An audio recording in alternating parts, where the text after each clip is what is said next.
విషయం బయట ఎవరికి తెలియకూడదు. మీరు కొట్టించేస్తాండ్రు, వాళ్ళు బాగానే ఉన్నారా? చూడండి రా ఎంత హ్యాపీగా.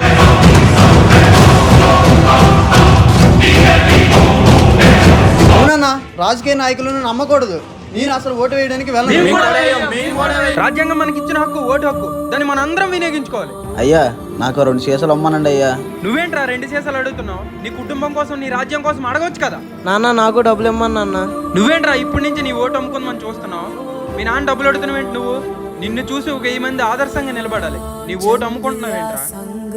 డబ్బిచ్చి ఓటు కొనేవాడికి చెప్పండి, నా భవిష్యత్తు కోసం ఏం చేస్తావు, నాకు ఒకవేళ ఏమైనా అయితే నా కుటుంబం కోసం ఏం చేస్తావు అడగండి గట్టిగా.